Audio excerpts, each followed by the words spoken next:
All rise.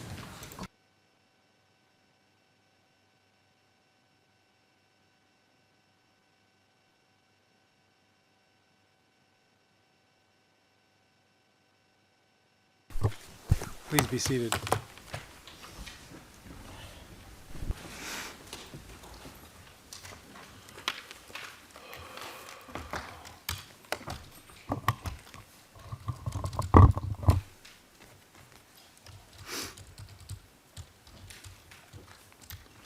Please call the case, Madam Court Officer. Good afternoon, Your Honors. This is file case CBC 2020-06, the Special Prosecutor versus Hashim Thaçi, Kadri Veseli, Recep Selimi, and Jakub Krasniqi. Thank you.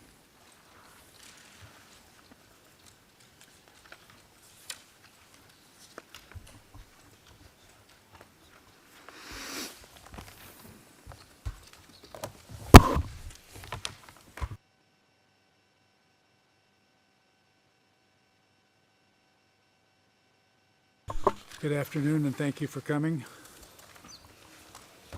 Today we want to seek input from the parties and the participants on planning and scheduling for the balance of this trial year and also into next year, since we've released a calendar for that as well. Before we begin, though, I do want to have one note on sitting schedule. On Monday, October 21st, which is the first day we are back at the courtroom after this next 2-week time out of the courtroom, we will have an altered sitting schedule for that day and that day only. We will be sitting from 1300 till 1430, then a half-hour break, and then for another hour-and-a-half session from 1500 until 1630. I want to just go over briefly some of the brief statistics that some of you are aware of, perhaps all of them, but I think it's worth mentioning that as of September 27th, which is the last day I checked, we've heard witnesses as follows: 13 live witnesses. This is in the entire trial. 13 live witnesses, 75 Rule 154 witnesses, 39 Rule 153 witnesses, and 32 Rule 155 witnesses. This totals 159 witnesses in all modes of testimony as of September 27th. We have recently been informed by the SBO that it plans on dealing with the remainder of the witnesses as follows, subject to court rulings: 15 live witnesses, 50 Rule 154 witnesses, 40 Rule 153 witnesses, and 14 Rule 155 witnesses. These all are to be completed by April 15th, 2025. This is in fact a 6-month period from now, taking out the length of the winter recess. There are 24 trial days between now and the winter recess, and 36 trial days from January until April 15th. Therefore, a total of 60 maximum trial dates between now and the target date to complete the SBO case in chief, which we have said repeatedly is mid-April of 2025.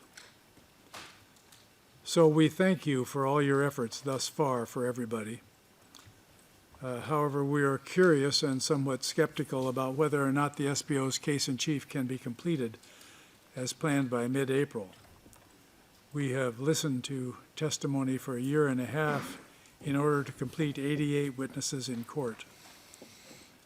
As already stated, you have 65 witnesses, Mr. Prosecutor, listed for courtroom testimony or Rule 154 submission with cross-examinations. The question that arises is, how will you do that in 6 months? So let me start by asking the representative of the SBO how you intend to meet the target date as supplied by the SBO on April 2025. Thank you, Your Honor. And going off the numbers just given, the most important one is the 65 witnesses, the viva voce and the Rule 154. And in short, we're not planning to call them all, and that's going to be the solution. We outlined in our roadmap the various factors that make the target date not fully a matter within our control. But as we said in our last filing, and this is FO 2576/RED, in light of our past and ongoing streamlining efforts, it is becoming increasingly likely that that target date is going to be met. The challenges that we specified in the roadmap filing, and this is for the record FO 2400/conf/red, those challenges still remain. And I mean, just to highlight one in particular, witnesses have needed to be pulled from the order for various reasons, including for a lack of cooperation in situations where a summons is either unavailable or would unduly harm the witness concerned. The deeper into the case that we go, there are fewer substitutes available when things like this happen. Yes? About how they're harmed by the warrant. There are certain witnesses who, if they are coming here to testify against their will, may risk suffering secondary victimization as a result of that. In a situation where further engagement with that witness to get them back on side, shall we say, may make a world of difference in the testifying experience. And there are certain people where we have taken them out of the order, and I'll just use as one example W03878, for a short period of time, even though they could have been summoned, and then put them back in the order in a way that was reflective of the well-being and dignity of the witness we're required to preserve.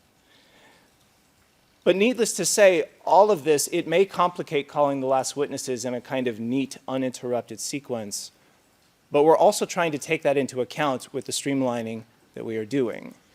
And we are satisfied that we are continuing to make good progress in light of the panel's targets and the directions that have been given. We are forecasting that our next streamlining round is going to be ready for filing on 1 November 2024, and we are expecting to streamline at least 7 more witnesses in that filing.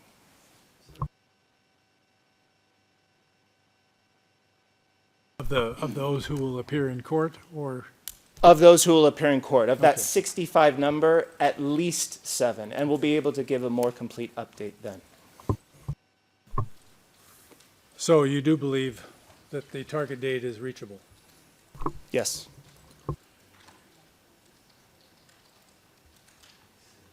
And we understand the challenges. We are not working with them, the prosecution's office is working with them, but we understand that some of the challenges can be handled in this courtroom, and we'll try to do that as well. Thank you, Your Honor. I should note that it is not anticipated by the panel that we would extend this target date, and I think that's fairly clear to you. Since that is our intention, we believe it would be wise for the SBO to bring forward your most important witnesses as soon as possible. So in the event somebody has to be cut at the last minute, you won't be losing your primary witness. We understand the And panel. you can certainly comment on that if you wish, but you don't have to. Yes, understood. One of the problems that causes the delay in adjusting cross-examination time estimates is the delay in getting the prep sessions completed further in advance of the actual testimony. In most cases, I'm speaking how we look at the issue, but in most cases, as far as the panel's concerned, it is the second note with the possible new information, new material, that is the primary cause for concern, at least among the defense, and we understand that. I would like to hear from you on about the possibility of having the prep sessions a bit earlier by video link. We've talked about this before. We've been down this road. But the same problems arise. A late prep session and then a late revision of the cross-examination time estimates and the resulting inability to insert a backup witness happens too regularly. The last 2 weeks were a good example of this wasted time. We could have easily had 3 extra witnesses in these last 2 weeks. The more time we waste on repetitious witnesses, or the more we rely on unrealistic, inflated overestimates for time of cross-examination, the worse the problem gets. We can come up with solutions ourselves, but we would much prefer that the parties and the participants discuss and resolve this issue. How can we avoid that time wasting that I just spoke of, that we had in the last 2 weeks? Yes, well, at least one issue that arose, I don't know if it's in the last 2 weeks, but what happened with W02135 is one of the large causes for why the hearing did not proceed as scheduled. That is not something that we can predict or do anything about. There are situations where we have been able to move witnesses up in the order in order to cover missing hearing days, and we have said and we have done that we try and do prep sessions in advance more and more whenever we can. For the witness that appeared yesterday on older versions of the schedule, he was supposed to testify tomorrow, but he was needed on Monday, and that was okay because the prep session finished last Thursday. And these are the kinds of measures that we're taking to try and avoid these sorts of gaps. It's never going to be perfect, but we are actively mindful of the thing that the panel is addressing now, and we're trying our best to solve it. It's just that when we come down to 60 days left, each day is precious, and we have to deal with it as best as possible. And I know you're aware of that problem, but it has to be dealt with.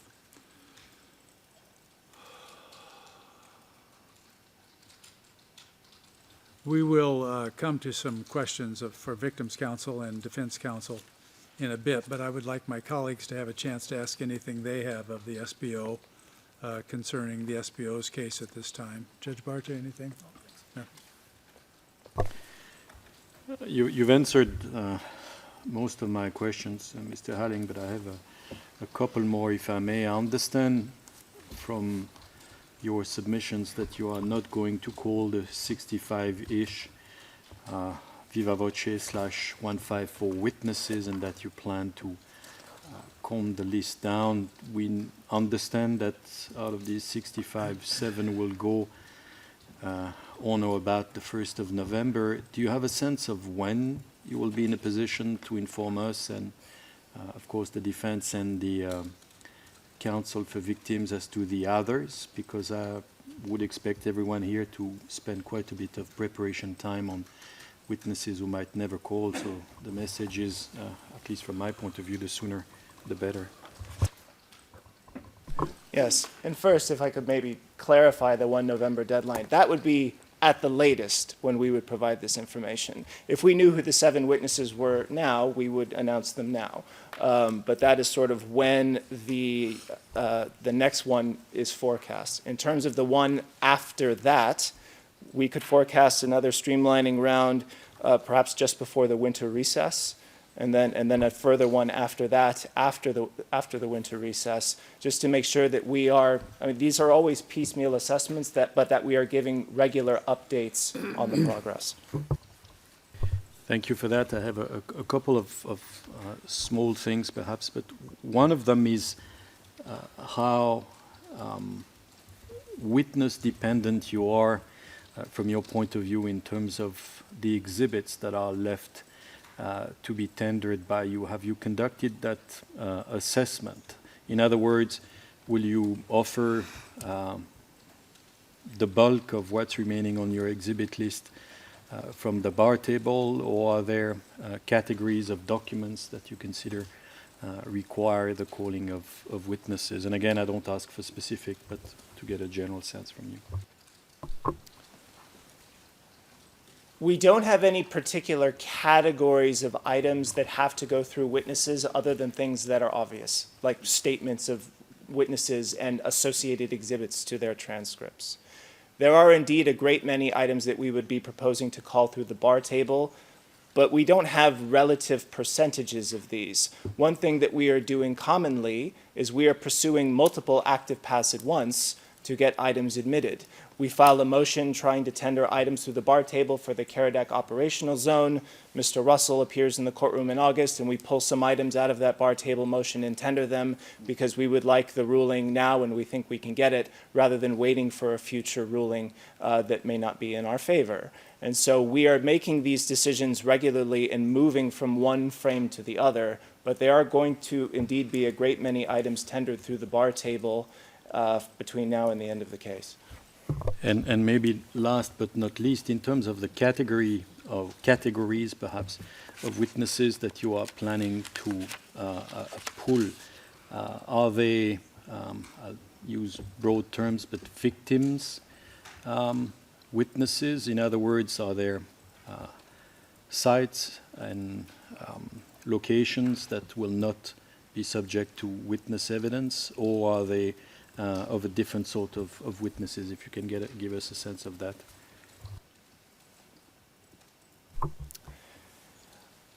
I don't think that there's any sort of general trend between victims and insiders. I guess there's relatively more insiders in the remaining list, just looking at the people on the list. It's about half-half. Yes, that sounds about right. But the number of victims that are being called, a lot of them are reduced to writing in Rule 153, or at least tendered through this frame. The panel has told us before to focus on crime-based victims in using those means to which to admit their evidence in writing. This is something that we're trying to prioritize.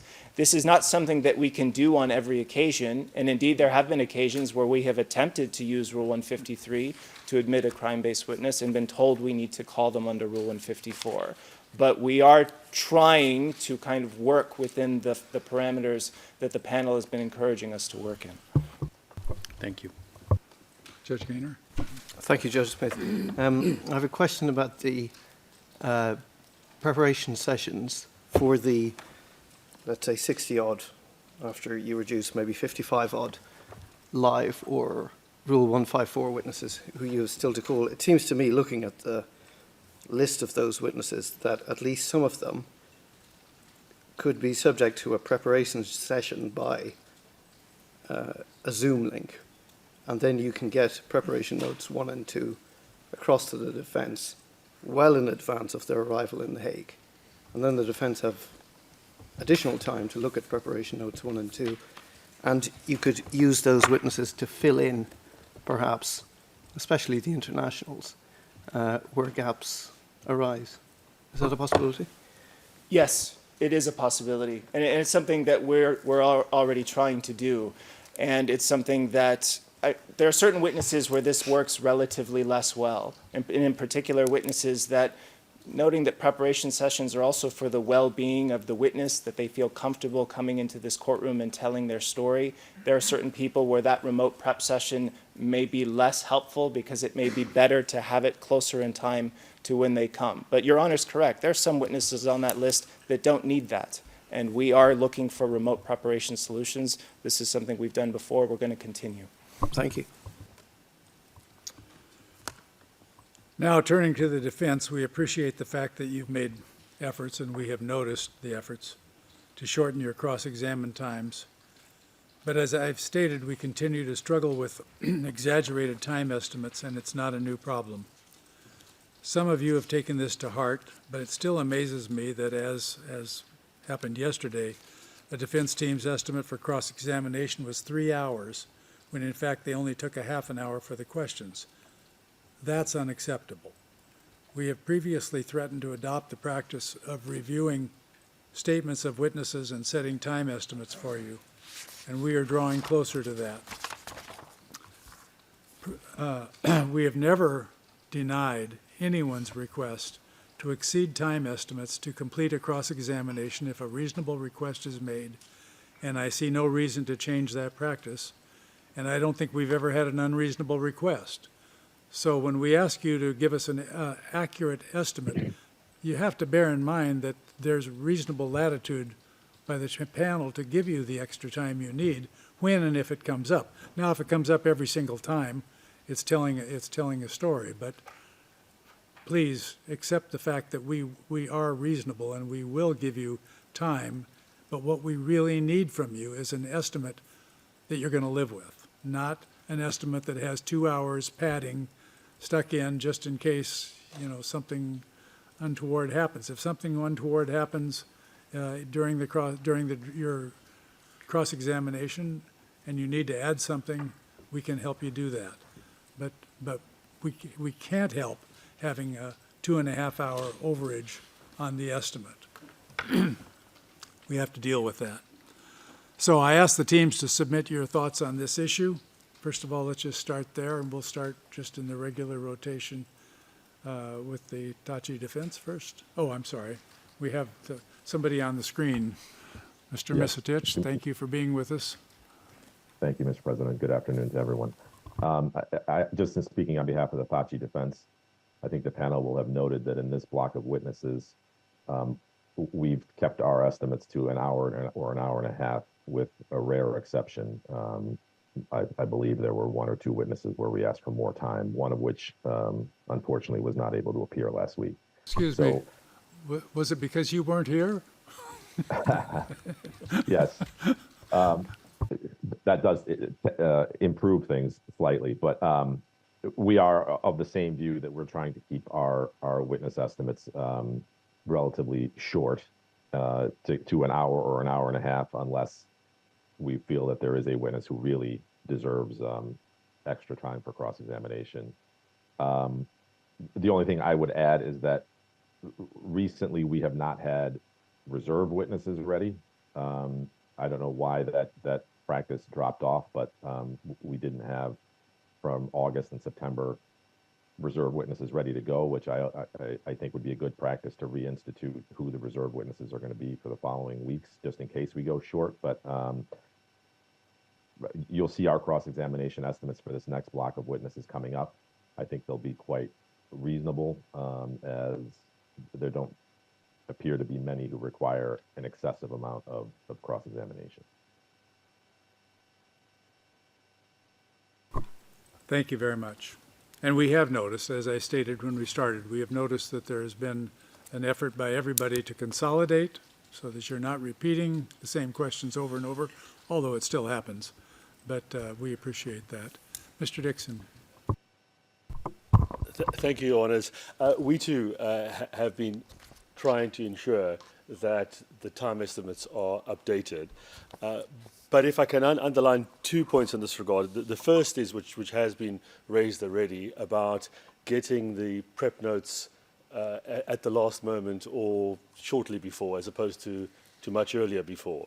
If those sessions could take place earlier, and we were able to get those notifications earlier, it would mean that we could look at all of the new issues, new documents that have been trawled through way in advance, and then be able to work out the cross-examination based on that material. The problem is that if it comes 2 days before, you have to allow time to review all of that, and it's only very often at the last moment, having looked at all of that, that a final time estimate can be made.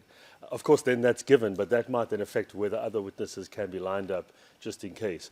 So doing the prep sessions much earlier as a principle would help enormously in being able to plan time and use the time most effectively. And of course, we more than anyone wish to maintain the target deadline of the middle of April. So all wish to work together as best as we can for that purpose.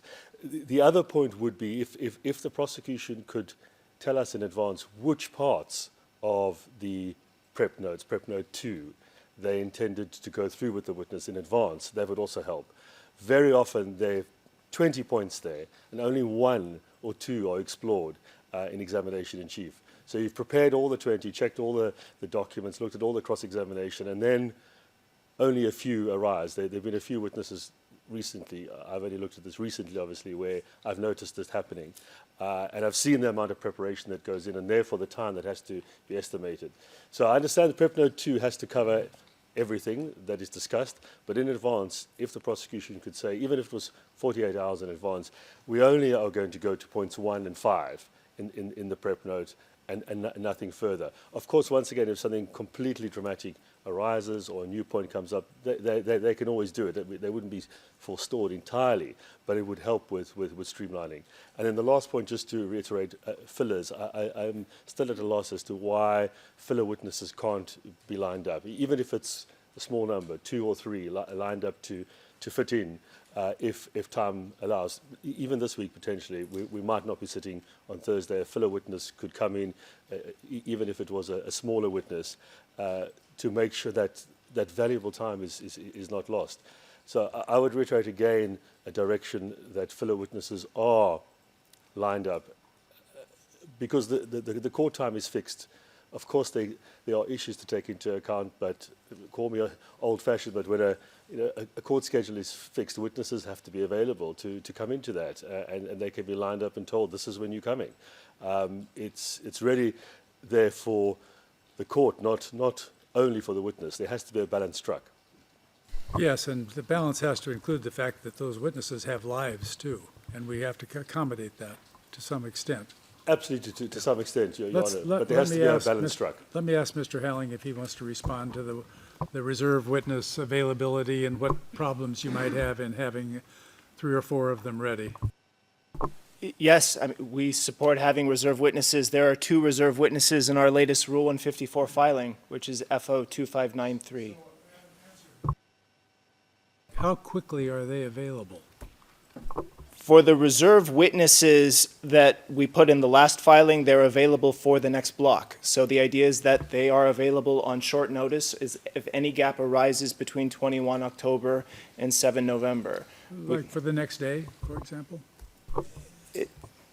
I can't always say it will be Yeah. next day, but that's the kind of short notice That's that a what we reserve need, witness is yeah. needed for.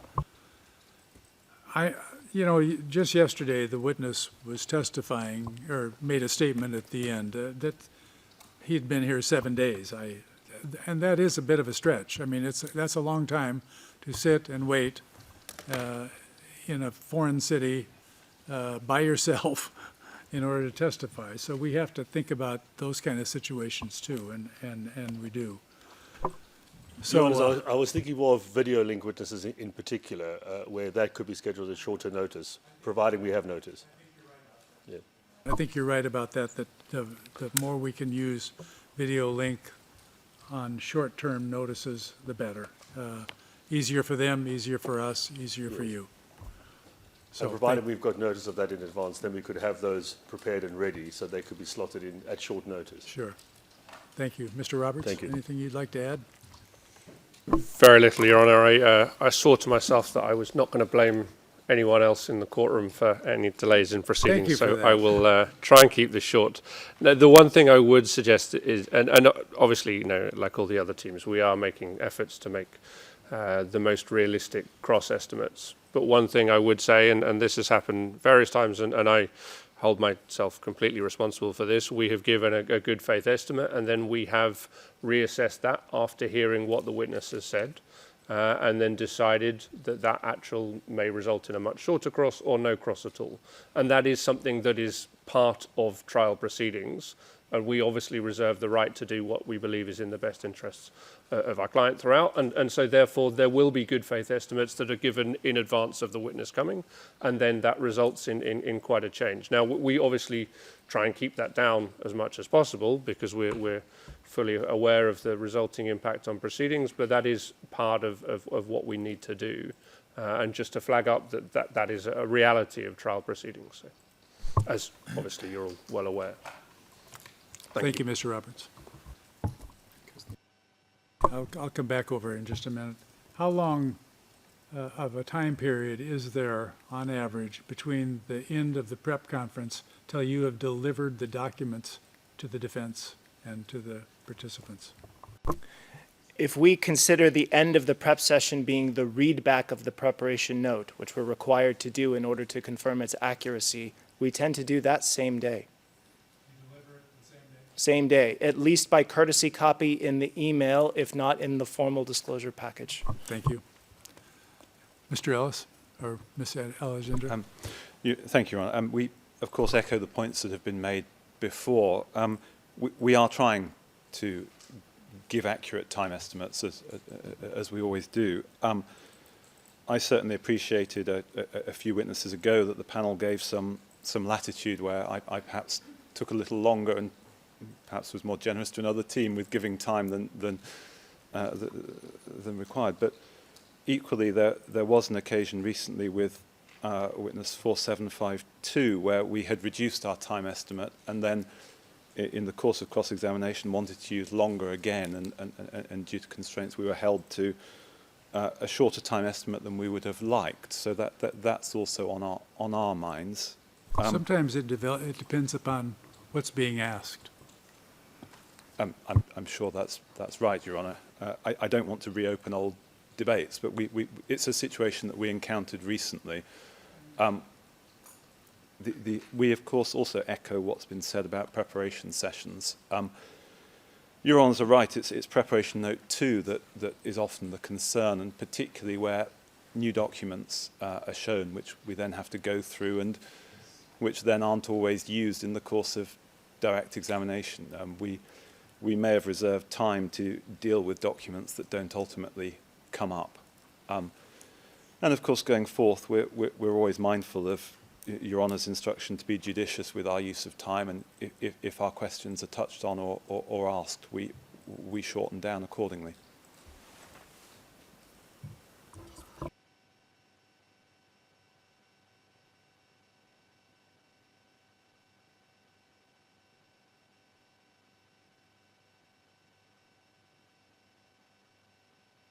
Barter, do you have any questions you'd like to bring up? Yes, thank you, Judge Smith, and good afternoon to everyone in and outside the courtroom. I have one or two questions for the defense. I promise it has nothing, or my questions don't have anything to do with cross-examination estimates or witness preparation, but with potential submissions under Rule 130. So, looking into the future, as you all know, pursuant to this rule, immediately after the closing of the Special Prosecutor's case, the defense shall notify the panel of its intention to file a motion to dismiss any or all of the charges in the indictment, and this motion shall then be submitted within 10 days of the closing of the Special Prosecutor's case, after which the prosecution may file a response within 10 days of the motion. My first question to the defense is this: assuming that you intend to file a motion under the aforementioned rule, and I don't want to know whether you do so, whether you want to file a motion or not. I'm only interested in knowing if you can give us an estimate of whether the 10 days for submitting such a motion are sufficient. And if this is not the case, can you already tell us how long you will need for the submission of this motion? Of course, it goes without saying that this is not intended to be binding in any way, but only to allow us to estimate how we can proceed in terms of time from April 2025 next year onwards. So who wants to go first? I'm grateful, Your Honour. It was a direct question, so I'll try and give a direct answer. No, I don't anticipate 10 days would be sufficient, given the scale of this case, the number of witnesses, the amount of time trial has taken. We would be asking for a month. Thank you. Any other submissions or estimates? We obviously are not in a position to decide whether we would or not. It's something we'll obviously actively consider right up until the end of the prosecution case. I think we would certainly need a sufficient amount of time given the size of the case, and what my friend Mr. Ellis has just said seems reasonable in that context. The one issue that would potentially interest me in determining whether that would be something we would want to do is how the panel interprets Rule 130 and the extent to which they can dismiss certain incidents, factual incidents, or if it's limited to dismissing an entire count. And I believe, again, without having looked at this for quite a while, there has been a potential difference of opinion on this in the past, but that would certainly interest me in determining the extent to which and how and why it would be worth filing such a submission, and how much time we would therefore need to do that. This is me speaking off the top of my head because I had to look up what Rule 130 actually meant, but certainly from my initial position, that's where I've landed. We did exactly the same Yeah. thing today. Thank you, Your Honours. Anybody else? Mr. Dixon? Yes, thank you, Honours. If we exercise that right, I think, like my colleagues have said, we would look to request additional time, given the complexities. But this also raises the next question, and I don't want to jump ahead about the defence case, because that would also be very useful, maybe not at this status conference, but at one coming up, to have an indication of how much time would be permitted thereafter if there was a defence case, in order to allow for preparations of that now in advance. We would probably start out with asking you, how much do you want? Exactly my second question. Yes, I expected that question, and that's why I said I think it would have to be dealt with at a later stage, if I may ask, because I think it's important that that is fully consulted, and then we take instructions in order to provide that. Yeah. But just to flag that would be an important consideration for us to know when the prosecution case was finishing, which I think that has been given very clearly today, very helpfully, to be able to then plan to have sufficient time, given that investigations for a defence case during the prosecution case are quite difficult to take, and further time would be required thereafter. Obviously doing it entirely proportionately and within reasonable limits. Go ahead. Do you have more? Thank you. Yeah, I actually had a question, but Mr. Dixon just stole my question. No, for us, I think it's important to point out that we are only interested in knowing how we can proceed after the prosecution's case is closed, and then we have to, if you decide to file a motion under Rule 130, what we do with the motion and when we can proceed, and this would be, or would have been my next question. Maybe I can ask other defense teams whether they want to just help us in that regard and can help us in that regard. And again, I'm not asking, and this is purely hypothetical, of course, because we don't know yet whether there will be a motion and whether we will grant parts of it and dismiss the charges or not. So I return the ball and play the ball, and like to know whether somebody wants to tell us how long it would need, or you will, or would need in case a Rule 130 motion is not granted and the panel would not dismiss all of the charges, how long you would need to prepare for the continuation of the proceedings. Is it a matter, in other words, is it a matter of weeks or months, or I hope not more than months? And of course, you have no obligation to do that, but That's right. it's just a question. Yeah. If I may? Oh, yes. Go ahead. Yeah, Go ahead. Thaçi Defense. First, in answer to the previous question, I would need to consult with my client and consult with the other defense teams. I very much agree with Mr. Roberts that it would really depend on whether whole counts have to be dismissed, it's all or nothing, or whether there could be partial dismissal in terms of how much time we would need to prepare. Obviously, our clients are in detention, so I actually may request lesser time, more consistent with the provisions of Rule 130, but that's something I need to discuss with my client and the other defense teams. In terms of how much time we would need between the prosecution case and any decision on Rule 130 and the start of the defense case, since we are the first defense team in line, I would think, again, motivated by the desire and the fact that our clients are in detention, we typically would need about 6 weeks, 4 to 6 weeks to make sure we can line up our witnesses. And obviously this is dependent, we're in the same position as the SPO in that regard, because we have witnesses that have their own schedules, and we need to make sure that we know when the defense case would start, and we can line them up to have them go one after the other, and we can move our defense case quickly if we decide to put on a defense case. So I would say roughly 4 to 6 weeks to start our defense case.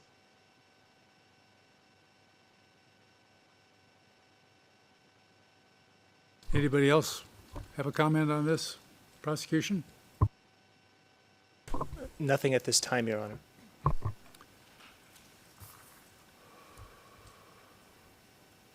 Mr. Laws, I don't want to overlook your valuable contribution to the procedure. Can you estimate the time you might think you need to present the case that you would present on behalf of the victims? Your Honour, yes, we can. May I just say something about the timing of things first and how we see it, subject to everybody else's view and Your Honour's view.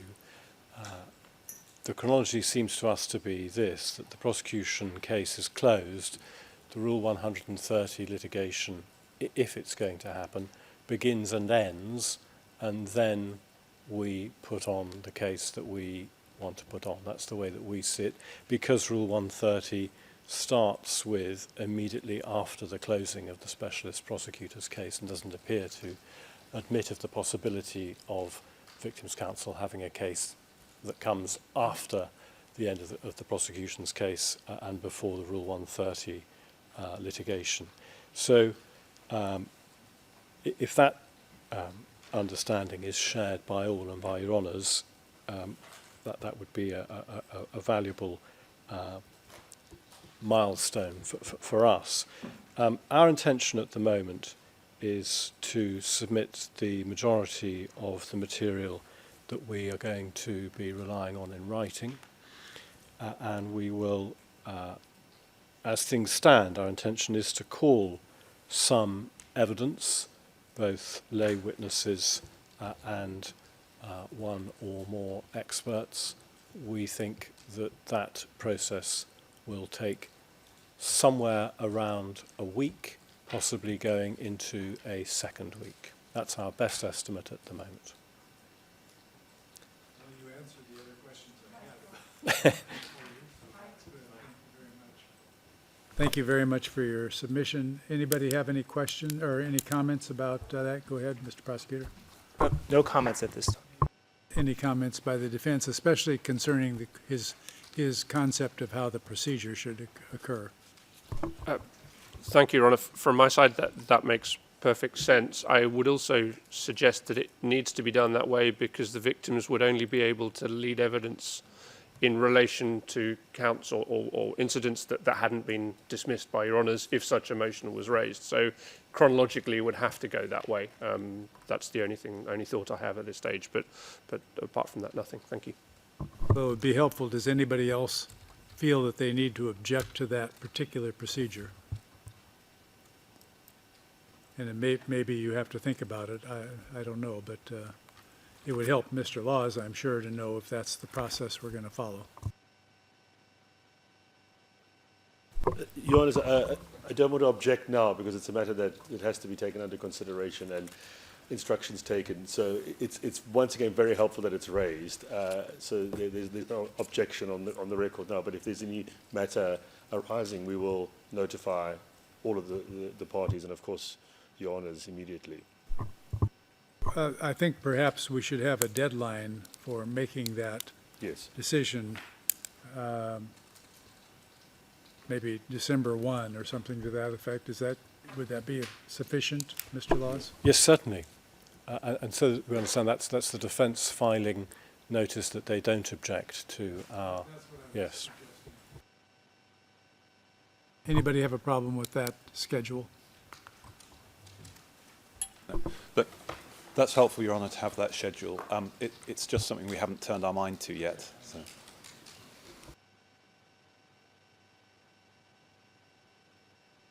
Mr. Misitich, anything from you on that?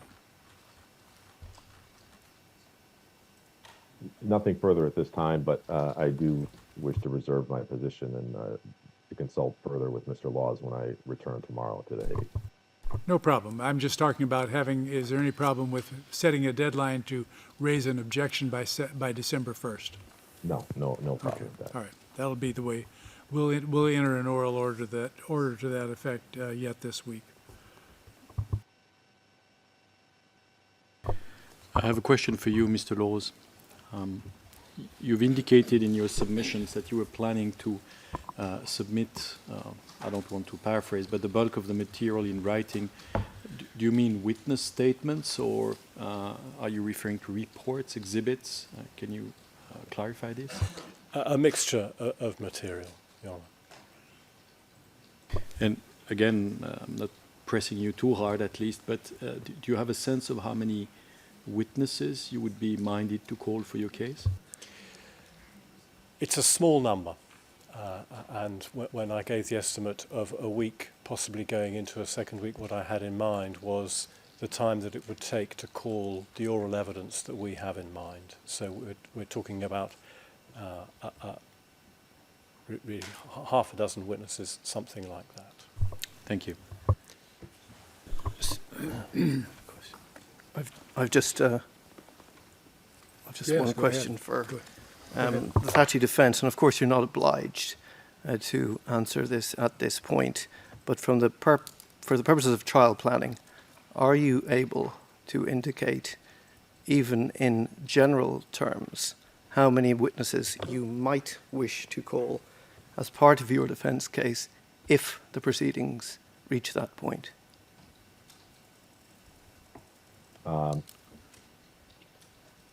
So first of all, again, with all the qualifiers, we haven't decided whether we're going to put on the defense case, first of all.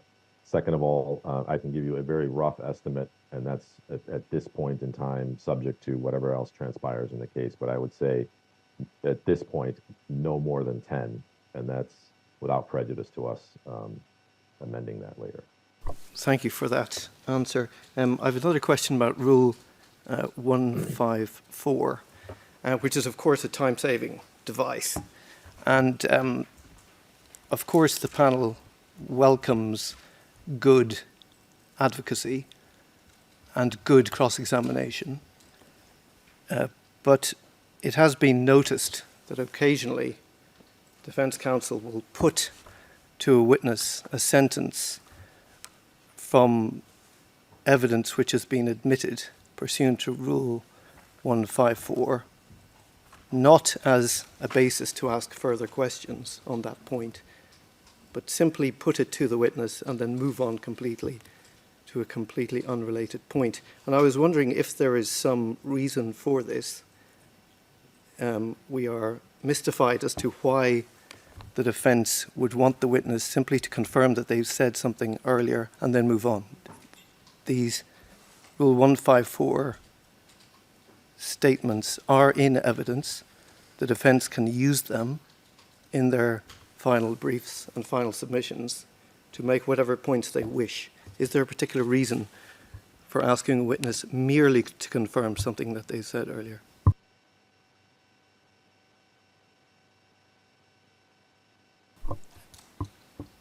Mr. Dixon, you look like you're interested in this one. I am, because I've noticed that the prosecution does that a lot, and I've been mystified as to why, when it's there already, the prosecution does it over and over again, and in re-examination as well. So perhaps the prosecution could be asked as well, but I know I've been asked. So my answer is that we do understand that there's no need to do it. It's on the record already. It shouldn't be done merely for repeating. The purpose why, very often, certainly speaking from my point of view, other counsel can add, it's done is to lay a foundation for questions that are to follow and to make sure the full context is known so that when new questions arise, you don't have to go back and clarify, well, you've said this before. So it's trying to go step by step to save time, not to repeat, but we'll obviously take it on board and ensure there's no repetition. The sole purpose would be to get new material out from the witness that is relevant to your honest determination of the facts. Yeah, I think asking a question to lay a foundation is obviously perfectly acceptable. It's Yes. where there is no follow-up question that I had in mind. But I thank you for Yes, your we'll answer. certainly take that on board and be wary of it. And my submission would also be that I think the prosecution should equally be focusing on that, not to take up unnecessary time with what's there already, and only to elicit what's new. Yeah, I'll turn to the prosecution in a moment. If any other defence team wishes to make a point here, they're invited to do so. I'll move now to the prosecution. It's the same point. The evidence is in. It's already there. We don't need to go down the same road. Is there any reason the prosecution occasionally, not often, but occasionally asks the witness to say something in exactly the same terms as is already in evidence? I mean, we fully agree with Your Honor. We're doing it very limited, but for specific reasons. Typically, in direct examination, this is done just as an orientation to launch other questions. So Your Honor talked about there being a foundation to ask future questions. Sometimes we show prior statements for that purpose. We would also submit the redirect context is totally different in this regard. In situations where the cross-examination has already occurred, sometimes confirming that the witness's prior statement is actually correct does become a live issue. And so that is a difference between direct and redirect examination, and we are more inclined, and this actually happened yesterday, to use prior statements to get a witness to actually clarify their evidence in a way that isn't just a mere recitation or repetition. Thank you for that. Judge Gaynor, if I may just add one point. Please go ahead. Sorry. I can see one scenario, and this is related to the fact that we have public trials, right? So if we're talking about a witness that's testifying in public or whose summary is being put forth in public as to what the testimony is about, there may be also a benefit for the defense to highlight portions of the Rule 154 statement that have not been highlighted by the prosecution in their 154 summary, and that for purposes of a fair and public trial, the defense may wish to highlight that the witness has said something in a statement that is also exculpatory and should be in public. Thank you. Thank you, Judge Smith. Thank you. And first, I'll try to mystify Mr. Dixon a bit more. But on your submissions regarding the preparation notes or proofing notes, would like to make it clear that the main problem we've had in terms of time estimate is with the initial estimate, not with the latter estimate. The latter estimate have actually been quite accurate, and we've indicated we're grateful for that. The one that is being problematic is the initial estimate that we received and based on which the prosecution brings witnesses here, and the schedule is set accordingly. As far as the preparation notes is concerned, as I think we've made clear, is to the extent there's something new, particularly in preparation note 2, that would come to the surface, there is of course the possibility for you to ask of us to extend the time that you had initially foreseen. I just note for the record that in almost every single cases, after you've had the benefit of the preparation notes, the time estimate has gone down, not up. So I don't think it's a particular vector of increase of time. But putting that aside for a moment, I have a question also for the defense. There's a rather large group of remaining 154 witnesses in relation to whom you would normally, if you so request, be entitled to cross-examine these witnesses. Has there been any thought given to the need or not of cross-examining some of these witnesses? In other words, have you gone through the list of remaining 154 witnesses already, and have you been able to ascertain whether each and every one of them would require, from the point of view of each and all defense team, to be cross-examined? The underlying question is, could any of the 154 turn into de facto 153 witnesses?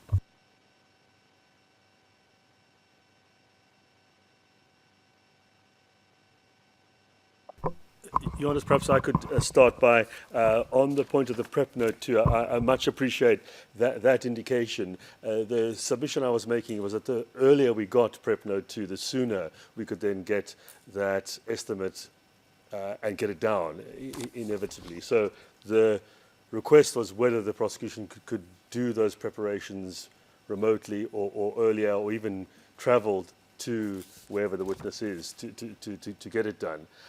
If there was even a need for a preparation note, and there might be cases where it's just not necessary, and I've noticed that some of them take days. It's almost like you're reinvestigating all over again.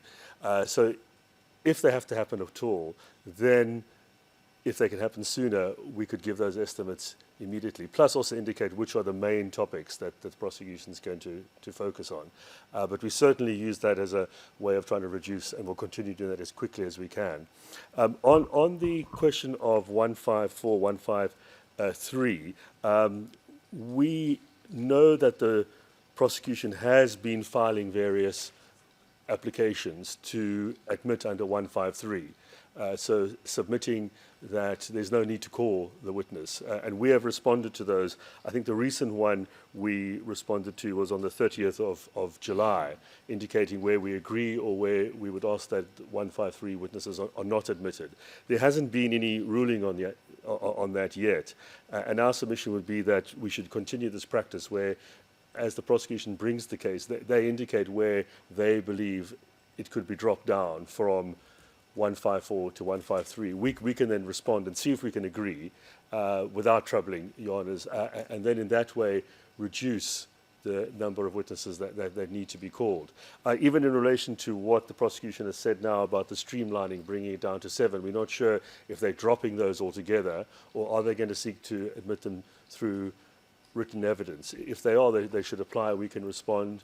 Perhaps we can agree. If we can't agree, then we can send the matter to Your Honours to determine whether those could be admitted purely in writing. So my request would be that the prosecution, in bringing the case, make those applications to us as the defence, and then we can respond in response to all of these various witnesses, whether they actually have to be called or not, or whether they could be admitted in writing. We'd welcome these discussions, Mr. Dixon, with a view to achieving exactly what you said. And I can see you've been given a note if you want to add to what you've... Yes, just to correct, it was our application to exclude certain witnesses who the prosecution has sought to rely on under 153. And I understand there were only 4 where we're waiting for a ruling. And I understand the prosecution is going to be giving further indications soon, including the streamlining now, what they'll do with the witnesses that they may not call or want to call in written form. Then we can apply and get rulings accordingly if it can't be agreed. We like you. We're waiting on that, Mr. Dixon. I can see Mr. Michetic raising his hands. Yes, Judge, I just wanted to add that I understand when the prosecution makes a declaration that they intend to make a witness a 154 witness, that usually there's going to be a prep note too, and there's probably going to be new documents that they wish to authenticate through the witness, or there's otherwise new information that they may seek to elicit in the prep session for the witness. And so therefore, and where they think that there is no additional information that they want to elicit from a witness, that can be 153. So I think the initiative should come from the prosecution, because if they have a reason to call a witness to elicit new information, then there's no point in us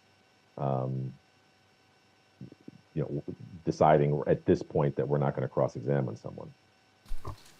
One thing we've never objected to is agreements between the parties. So feel free to do that at any time. And we have in the past, Judge, on that point, we have had inter-parties. I know you had, and I'm just encouraging you to continue. Yeah. Just one point. I think you were saying you were going to completely drop 7 witnesses, not you were going to put them in a different category. What I said was streamline at least 7, which would be both. It would be drops and people that would be converted to writing.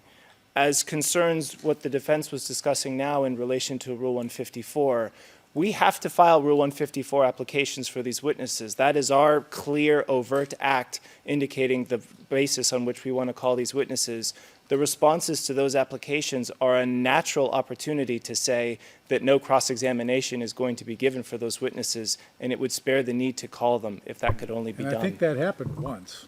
It happened once. It actually happened after the response, but it did happen once, so it can happen. So we're going to go for doubling that now. We'd like to get 2. Anybody else have anything? That's all that's on our schedule.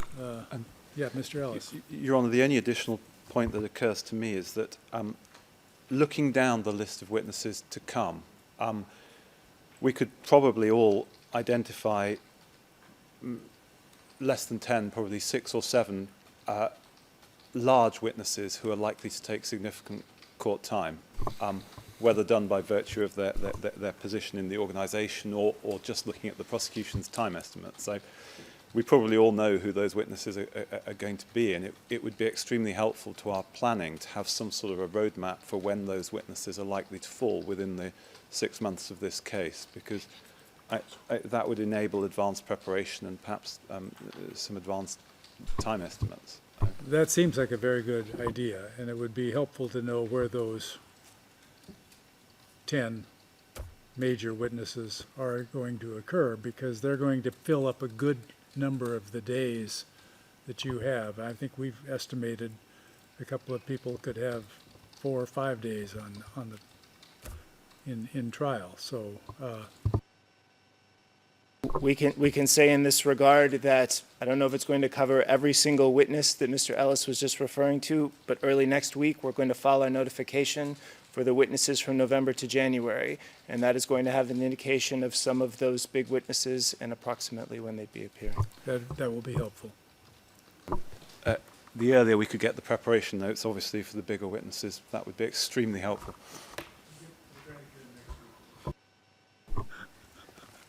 Mr. Laws. One final matter from us, and it's to do with the timing of the request for reparations, if any, is appropriate. On the 27th of May, at the last status conference, I said that there was an issue in relation to reparations and that I'd be approaching the defence and discussing it with them. That's happened since then, and the position is that Victims' Counsel and the defence are agreed, that subject to the judge's view, of course, that the request for reparations should only be filed after the judgment in the case, so that a decision is taken as to the ultimate outcome, the verdicts on the counts for each accused, and that the reparations request follows that. I gave reasons for that in the course of my opening statement, in fact, but it boils down to this, that to try to construct a reparations request in a case where there are so many possible factual findings which alter the scope of the request itself is, we suggest, just very difficult, and the panel won't in any case be applying its mind to reparations until it's made its factual findings in relation to the indictment. So very, very little time is lost. In case 4, in the Charlotte case, the reparations proceedings were conducted at the same time as the trial, but in that case there was a very small number of victims and a very limited choice of outcomes. So that's going to be our suggestion. It changes things quite significantly, both for us and for the defence, if it's all done, as it were, at the same time as the closing briefs, because it's a very labour-intensive process for the defence to respond to a reparations request, and I'm not quite sure why they've agreed, but I imagine that they want to be spending their time focusing on the issue of the indictment rather than any consequences of the convictions. And how quickly would you be estimating right now that you would be ready to proceed with the reparations case after the judgment is entered, if there is one? Yes, were there to be convictions, our plan would be to be ready to go, and then it's simply a question of seeing which factual findings have been made and slotting those into our overall plan. So it's a matter, say, 4 weeks. I mean, that's my estimate at this stage.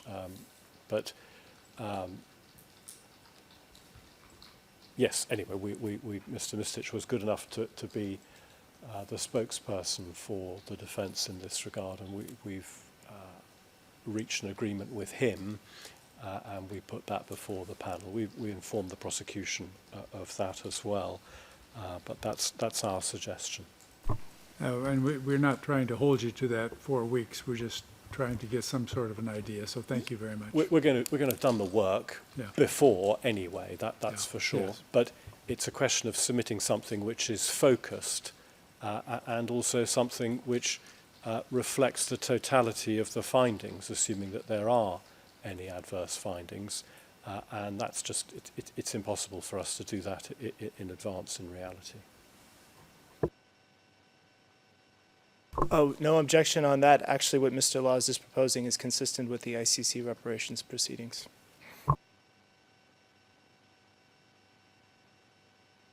Anybody in the defense want a floor on this issue or not? You don't have to. Seems it's already been agreed, so. I would just say maybe, Your Honour, we just reflect and agree or disagree by the 1st of December in the same vein as we were going to do so in relation to the case. I think our position is as Mr. Laws has set out, but I just in terms of consolidating them, if there's any update to that, that's something that we could do. Well, the 1st of December is not going to change anything, but for the record, my clear understanding, and I'm sure Mr. Mistich will agree, is that we already have an agreement. That's what it was said in the first place. I do. Your Honor, I would, unless Mr. Mitchell I would want some time to consider this because I haven't been party to any of these discussions. I mean, there's no problem that I'm highlighting. I'm just saying I think given that it's just arisen for the first time now, we would want some further time to reflect on it. And there are also other proceedings, including potential appeals and all of that to take into account were we ever to get to that point. Is the December 1st date all right, Mr. Laws, if that's the case? Yes, I don't object to that. It was slightly difficult to hear, but it did make it onto the transcript when I said that I'm sure Mr. Mistich will agree. He said, I do, yes, that we had an agreement. So I heard him. Just thank you. Yes, Just to remove any doubt, I said for the transcript, yes, Mr. Laws and I did reach an agreement. I also, however, have been reminded now by Mr. Dixon that he was not counsel at the time that we had these conversations. All right. So, Given the circumstances, I will speak to him tomorrow. Yeah. Given the circumstances, anybody that has an objection to that proceeding shall do so by December 1st, and that will be included in the same oral order as we mentioned earlier. Anything else? Anybody else has any gripes, complaints? Nothing that you want to talk about out loud, huh? There's many things I want to talk about out loud and probably shouldn't, Your Honours. And this is probably falls into that category, and I blame Judge Barter entirely, who directed me to Rule 130, and I looked at the following rules. And obviously any indication, and I'm not suggesting that, or prompting you to do so, but obviously any indication under Rule 132 and Your Honour's intentions in that regard. The earlier that would obviously be provided to us would also assist us greatly in terms of understanding the future direction of the case. And nothing more than that, but merely having looked at the following rules, that's something which obviously could impact both the timing and yes, and the amount would obviously have an impact on those proceedings. It's good to look at those rules once in a while. Occasionally it does help, Your Honour, yes. All right. Thank you all very much for being here. I hope this was constructive. We'll try to do it again on a regular basis as we have. And thank you, and we'll see you all tomorrow morning at 9 o'clock. We're adjourned. All rise.